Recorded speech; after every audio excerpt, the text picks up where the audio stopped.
Hi guys, good morning. तो आज का जो मैंने आर्टिकल लिया है वो है ऑयल इज़ नॉट वेल। तो ऑयल इज़ नॉट वेल को उन्होंने बहुत अच्छा टाइटल दिया है, ऑयल के बारे में है, ऑयल इज़ नॉट वेल। तो ऑयल इज़ ये शॉर्ट फॉर्म होता है ना, ऑयल अपोस्ट्रोफी लगा दिया तो oil is not well. Crude price surge is challenging. तो क्रूड ऑयल के जो प्राइस इंक्रीज हो रहे हैं, सर्ज मीन्स बहुत इंपॉर्टेंट वर्ड है आपका, ये कॉमन वर्ड है। Surge means sudden increase, surge is sudden increase, ठीक है। तो ये बहुत ज़्यादा चैलेंजिंग है। But RBI and governments need to avoid knee jerk reaction. तो ये एक फ्रेज यूज हुआ है यहाँ पे। आरबीआई गवर्नमेंट को कैसे रिएक्शन अवॉइड करना चाहिए? Immediate, without thinking. तो जब आप इमीडिएट रिएक्ट करते हैं, when you react without thinking, you call it knee jerk reaction. बिना सोचे समझे किसी बात पे रिएक्ट करना, वो होता है नी जर्क रिएक्शन, ठीक है। तो गवर्नमेंट और आरबीआई को ऐसे रिएक्ट नहीं करना चाहिए, प्लान्ड वे में रिएक्ट करना चाहिए, ना कि अनप्लान्ड वे में। The relentless means continuous, relentless means जो लगातार चलते ही आ रहा है, it is continuous. So the continuous 3 month rise in the price of crude oil has brought it to the threshold of the psychologically critical $100 per barrel mark। मतलब वो उस limit पे आ गया। थ्रेशोल्ड मीन्स लिमिट, ठीक है। Threshold means limit. तो अगर आप देखेंगे जो रिलेंटलेस है, कंटिन्यूस 3 month से इंक्रीज हो रहा है प्राइस क्रूड ऑयल का, okay, and it has brought to which mark ₹100 per barrel. Barrel हम करते हैं measurement use, we use barrel as the measurement for the oil, okay. So 1 barrel is actually equal to approximately 159 liters, but oil when you calculate per barrel, okay. तो usually अगर आप देखेंगे 1 barrel is 159 liters, okay.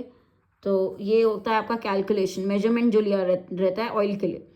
Now with the monthly average price increase 24% since June. तो price increase कितना percent हो रहा है? Average 24%। The cause for this price search is cartelization. Why this is happening? तो एक प्रोसेस होता है गाइस, कार्टेलाइजेशन का process. What happens is in cartelization, कोई भी सेल को लिमिट कर दिया जाता है, किसी चीज के डिस्ट्रीब्यूशन को, प्राइस को लिमिट कर दिया जाता है। मीन्स एक ग्रुप होता है लोगों का या कंपनीज का, जो बड़े कंपनीज या कंट्रीज होती है अपना ग्रुप बना लेते हैं, कॉम्पिटिटर्स का एक ग्रुप होता है। इलीगल होता है कार्टेलाइजेशन, क्योंकि ग्रुप बना लेते हैं और फिर लिमिट कर देते हैं किसी चीज़ का, सेल कंट्रोल करते हैं सेल को, कि हम इतना ही देंगे, इसी फिक्स प्राइस पे देंगे। सो सपोज आप मान लीजिए 3 पेट्रोल पंप्स हैं, ठीक है, और तीनों पेट्रोल पंप्स जो हैं ओनर्स, वो आ गए आपके लिंक में। उन्होंने क्या कर लिया, अपने आप के लिए ग्रुप बना लिया, लिंक कर लिया। कार्टेलाइजेशन क्या करेंगे, तीनों डिसाइड कर लेते हैं ओनर्स कि हम इसी रेट पे पेट्रोल देंगे, इससे कम नहीं। तो वो सेम रेट, कंपटीशन खत्म करके सेम रेट पे आपको पेट्रोल लेना पड़ेगा, क्योंकि सारे कॉम्पिटिटर्स डिसाइड करते हैं आपस में कि हम इस रेट से नीचे किसी को भी कंज्यूमर को पेट्रोल नहीं देंगे। तो कार्टेलाइजेशन वो प्रोसेस है जिसके कारण से इंक्रीज हो रहा है। This is the reason for increase in the oil prices, cartelization, when they illegally form a group and control the sale of something, the price of something, the distribution of a product, okay. IEA forecast, now आपको शायद ये पता होगा, ठीक है। IEA full form क्या है आपका? जो आपका एनर्जी ऑर्गेनाइजेशन है, ठीक है, हाँ, international energy agency, international energy agency. उन्होंने फोरकास्ट किया है global oil demand this year will be 102.2 million barrels per day. तो 2 मिलियन इंक्रीज हुआ है डिमांड में, पर डे के डिमांड में 2 मिलियन इंक्रीज हुआ है। Moderate rise in demand has been exploited by the oil cartel, ठीक है। तो जो मॉडरेट इंक्रीज है डिमांड में, ओके, वो किसने किया है? Used, it has been used by the cartel, जो भी ओपेक ग्रुप है, ठीक है। ओपेक ग्रुप का एक बन गया है, ग्रुपिंग कार्टेल बन गया है, led by Saudi Arabia and Russia. इन लोगों ने इसका यूज किया, मिसयूज किया। एक्सप्लॉइट मतलब मिसयूज करना भी होता है। Through a deliberate cut in output, जानबूझ के प्रोडक्शन को कट करके। डेलिबरेट मीन्स क्या होता है? इंटेंशनल, जानबूझ के किया गया है, ठीक है। तो सऊदी अरेबिया और रशिया ने इंटेंशनल कट किया है इसके आउटपुट पे, प्रोड्यूस पे। The situation is unlikely to change, ये सिचुएशन मुश्किल ही है कि बदलेगी, change soon, and crude price will remain elevated. तो ये जो प्राइस है वो इंक्रीज ही रहेगा, जो अभी एक्सपेक्टेड है कि प्राइस क्या रहेगा, elevated means increased. Usually the immediate impact of a price surge is on inflation, तो जो इमीडिएट इम्पैक्ट होता है इंक्रीज का इन्फ्लेशन पे होता है। हालांकि हाउएवर मीन्स कॉन्ट्रास्ट के लिए यूज करते हैं हम हाउएवर, हालांकि in India the effect will be muted for now, muted मतलब it will not be seen so much, okay, the effect will be muted means it is quiet, the effect is not seen so much. Why? Because government of India has frozen retail pump prices for about 16 months, मतलब जो आपके petrol pump, petrol का price है, retail pump means petrol prices को क्या किया है, freeze किया है, ठीक है, उसको एक लिमिट कर दिया, इससे आगे नहीं बढ़ेंगे वो, ठीक है। तो इतना ज़्यादा इफेक्ट अभी इंडिया में नहीं देखा जाएगा 16 मंथ्स के लिए। कुकिंग गैस प्राइस के भी प्राइजेस को क्या किया हुआ है, फ्रीज किया हुआ है, इंक्रीज नहीं कर सकते। इसका ये मतलब नहीं, this does not mean India is insulated from international crude price trends, इसका ये मतलब नहीं that we are protected from these trends, ऐसा नहीं है, ठीक है। Insulated from means now this is we use for protected from, insulated means you are protected from something, okay, this does not mean that India is protected from these trends, its impact will play out, आपको देखने को मिलेगा, play out यहाँ पे phrase है guys, तो जो impact है, ठीक है, जो हो रहा है ये जो prices बढ़ रहे हैं, इसका जो impact है it will develop in a particular way, play out means when something develops in a particular way, so it will also develop in a particular way through 3 channels. First, the impact will be felt through increased input cost of manufacturers. Cost बढ़ेंगे manufacturers के लिए सबसे पहले, first क्या होगा। Second क्या होगा, there will be upward pressure on interest rate in money markets, interest rates पे pressure आएगा, okay। और third, election season है, तो governments और जो political parties हैं they will be tempted to abandon fiscal restraint, they will be tempted means वो चाहेंगे, वो convince होंगे कि वो फिजिकल रिस्ट्रेंट्स या लिमिट्स को ना, फिजिकल रिस्ट्रेंट्स या लिमिट्स को क्या करें, रिस्ट्रेन, ठीक है, हाँ, political parties will be tempted to abandon the physical restraints, physical limits को ना लाएं, ठीक है, क्योंकि अभी इलेक्शन टाइम है, right. Of the 3 channels the last 2 are inter related and have a stronger impact on the trajectory of inflation, तो ये इसका बहुत बड़ा इम्पैक्ट होगा जो भी इलेक्शन का है, और ये सेकंड वाला प्रेशर आएंगे इंटरेस्ट रेट्स पे मनी मार्केट में, तो इसका बहुत ज़्यादा इम्पैक्ट होगा। जो पाथ है, कौन सा path, trajectory means path, inflation और इकोनॉमिक ग्रोथ कैसा रहेगा उसका।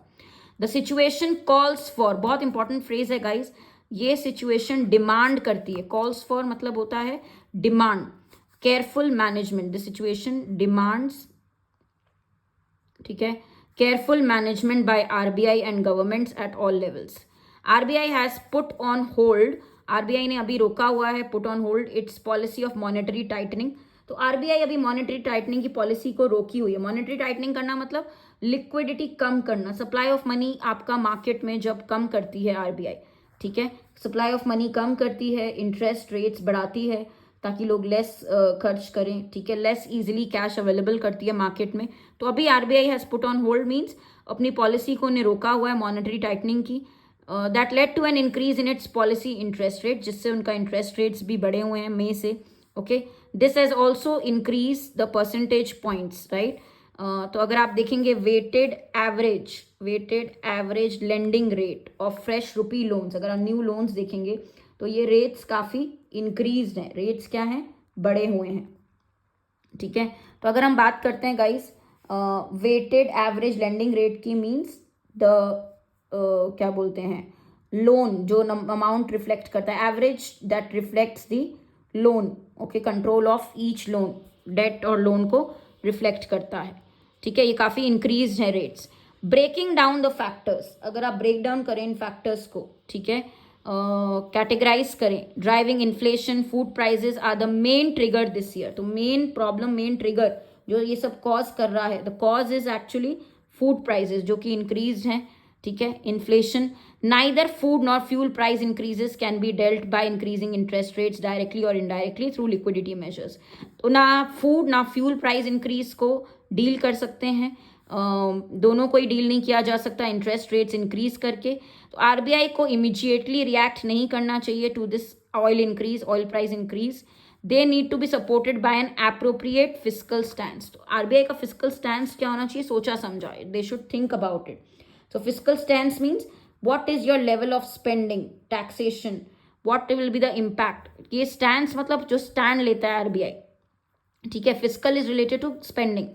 Government of India and major states this year have stepped up investment. तो स्टेप अप मीन्स इंक्रीज किया है इन्वेस्टमेंट। काफ़ी सारे फ्रेजेस आप देख रहे हो, तो इंक्रीज किया है इन्वेस्टमेंट गवर्नमेंट ने भी, ठीक है, और कुछ स्टेट्स ने भी। They need to persist as private firms right now may hold back. तो उन्हें यही कंटिन्यू करना पड़ेगा, परसिस्ट करना पड़ेगा। क्यों? प्राइवेट फर्म्स शायद अपना इन्वेस्टमेंट इंक्रीज ना करे। Governments need to maintain both fiscal restraint and stick to the current spending pattern to see through this phase। तो ये जो डिफिकल्ट फेज है जहाँ पे प्राइस इंक्रीजेस हो रहे हैं, गवर्नमेंट को मेंटेन करना पड़ेगा लिमिट्स, फिजिकल लिमिट्स, और करंट स्पेंडिंग पैटर्न को भी वही फॉलो करना पड़ेगा जब तक कि हम इस फेज में हैं, ठीक है। तो ये थोड़ा सा आरबीआई के टर्म्स भी हैं इधर, फ्रेजेस आप देख सकते हो, ईडियम है नी जर्क रिएक्शन, फिर आपको कुछ फ्रेजेस आप यहाँ देख सकते हैं guys, important phrases, insulated from, protected from, ठीक है। मॉनेटरी टाइटनिंग क्या होता है ये आपको पता होना चाहिए, मॉनेटरी टाइटनिंग आरबीआई टर्म, ठीक है। Weighted average lending rate, if you are banking students, ये सब फिजिकल स्टैंड, गवर्नमेंट का स्टैंड, आरबीआई का stand, opinion. Step up means increase, call for means demand. तो I hope this was useful, कुछ आपको समझ में आया। कार्टेलाइजेशन का प्रोसेस मैंने आपको समझाया क्या होता है, right. So oil is not well means oil prices increase का क्या इम्पैक्ट है वो बताया गया है इस पूरे आर्टिकल में।